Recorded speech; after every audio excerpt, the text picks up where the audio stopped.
25 août, Saint Louis, roi de France. Le roi Louis IX trouvait si grande gloire à être chrétien qu'il se plaisait à signer Louis de Poissy, du lieu de son baptême, assurant qu'il n'y avait endroit au monde où il reçût plus haute noblesse. Quant aux honneurs de la terre, il ne les estimait pas, mais puisque Dieu l'avait voulu roi, il fit son métier de roi à la perfection et y devint saint. Louis était beau, et la pureté de son âme éclairait encore la beauté de son visage. Il alliait une finesse exquise à la grandeur de caractère.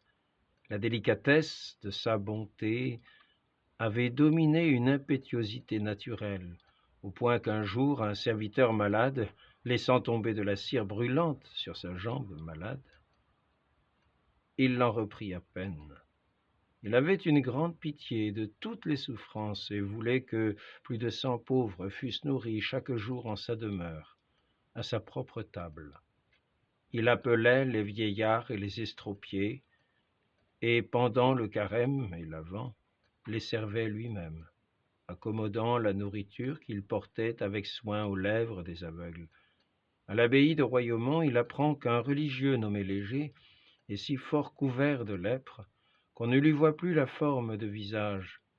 Il va le visiter et le trouve absorbant péniblement un maigre repas. Aussitôt, il envoie en son palais quérir les mets préparés pour lui-même et le fait manger et l'embrasse avec compassion qu'il aurait pour le Sauveur en croix. Si Louis apprenait que la misère se faisait menaçante en une contrée, il disait « Allons-nous-en visiter les pauvres de ce pays pour leur porter à manger ?» Et les pauvres gens, sachant que leur roi chevauchait vers eux, accouraient se poster sur son chemin. Il tenait liste des laboureurs ruinés par quelque désastre et leur envoyait des secours. Les filles pauvres étaient dotées par lui. Toutes les détresses de son royaume ne l'empêchaient point de se tourmenter des chrétiens d'Orient persécutés par les barbares et de leur faire parvenir de fortes sommes. Le roi fonda quantité d'hôtels-dieux, entre autres l'hôpital des 15-20 pour y loger 300 aveugles et des maisons religieuses afin que se répandît par toute la France la charité et la prière. Joinville disait « Comme l'écrivain qui a fait son livre l'enlumine d'or et d'azur, le roi enlumina son royaume de la grande quantité de maisons-dieux qu'il y fit. Lui-même priait autant qu'un moine. Il portait cilices, offrait même des cilices en cadeau à ceux qui lui reprochaient de tant faire oraison. Il fit cette remarque que le monde est bien étrange. On me fait un crime de ma dévotion et on ne dirait mot si je perdais le double de temps à la chasse ou au jeu, à constater le résultat de tant de prières. On ne pouvait que bénir le roi très chrétien. Joinville assurait. Il n'y avait point de meilleure tête dans son conseil. Il était plein de sagesse dans les affaires difficiles. Aussi aimait-il rendre la justice. À Vincennes, le roi s'asseyait simplement sous un chêne, écoutait les doléances avec indulgence pour les plus malheureux. Si un pauvre enseignait-il à son fils à quelque querelle contre un riche, soutient le pauvre contre le riche jusqu'à temps que la vérité soit éclaircie. Jamais il n'y eut roi plus d'honneur d'aumône. Cependant, il savait bien, il savait être inexorable et punir avec une extrême rigueur les blasphémateurs et les usuriers. Il mena la guerre contre les barons, les mit à la raison, et la paix régna dans son royaume. Son amour pour le bien de son pays, il l'exprima à son aîné alors qu'il se trouvait malade. « Beau-fils, je te prie que tu te fasses aimer du peuple de ton royaume, car vraiment j'aimerais mieux qu'un Écossais vînt d'Écosse et gouvernât le royaume bien et loyalement, que tu le gouvernasses mal. » L'empereur de Constantinople offrit à Saint Louis la couronne d'épines de notre Seigneur.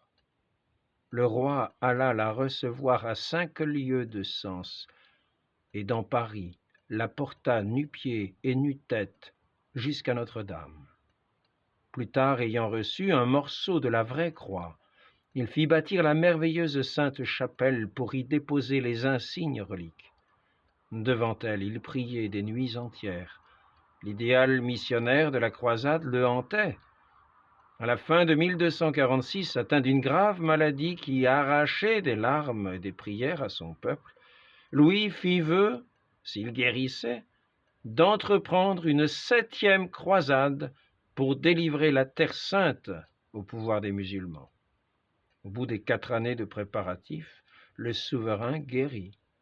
Après avoir entendu la messe à Notre-Dame, il sortit de Paris en habit de pèlerin, nu-pieds, escorté par une longue procession de fidèles. Puis, prenant congé de son peuple, il monta à cheval, descendit jusqu'à Aigues-Mortes, où il mit la voile. Le roi débarqué en Égypte, lutte contre une formidable armée de Sarrasins, s'empare de Damiette. Il est fait prisonnier à la bataille de Mansoura, où la peste et la famine ravagent son armée. Le roi captif n'a pas interrompu ses jeûnes, ni ses austérités. Sa grandeur d'âme, sa fermeté à souffrir confondent d'admiration ses ennemis. Les menaces de la torture ne l'intimident point.